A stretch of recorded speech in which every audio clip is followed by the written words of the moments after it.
Isang malagim na sunog ang sumalubong sa bagong taon sa bansang Switzerland.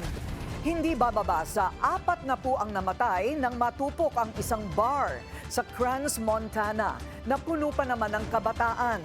Nagdeklara na ang Switzerland ng 5 days of mourning dahil sa trahedya. Narito ang agenda report ni George Cahiles. Ang dapat sana'y masayang selebrasyon ng bagong taon na uwi sa trahedya. Dose-dosenang namatay ng lamunin ng apoy ang isang bar sa upscale ski resort sa Crans, Montana sa Switzerland. Higit 100 ang nasugatan. On prie pour eux et puis Some of us ça nous fait un perished choc, in the fire. évidemment, c'est pour nos amis. Some are injured, On a vu and we qu'ils don't sont know where they are. malheureusement tombés. Some are missing. Voir ces scènes We're avec des gens praying qui for them, sont and brûlés, it's a tout ça, real sortir, shock. c'était très choquant. There were people screaming, and then people lying on the ground, probably dead.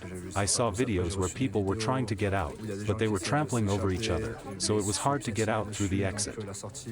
And there were people shouting, saying, "Help me, please help us." Ayon sa ilang saksi, wala raw emergency exits at sa kapal ng usok, halos wala na silang makita. Binasag na lang daw nila ang mga bintana para lang makatakas. There was a show.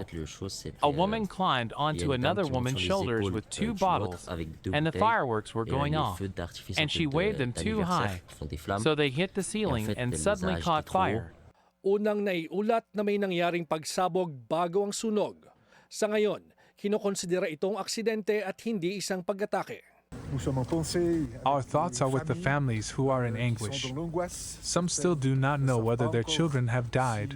Some are in the hospital in difficult conditions. And we will do everything we can to ensure that everything proceeds as quickly and as effectively as possible. Nagluluksa ngayon ang Switzerland. Karamihan sa mga namatay ay mga kabataan. Ayon sa Pangulo ng Switzerland, this is one of the worst tragedies our country has ever known. Para sa agenda, George Cahiles, Billionaire News Channel. Manatiling nakatutok sa Bilyonaryo News Channel. Sumubaybay sa aming social media accounts at mag-subscribe sa aming YouTube channel para sa mga bago at eksklusibong balita.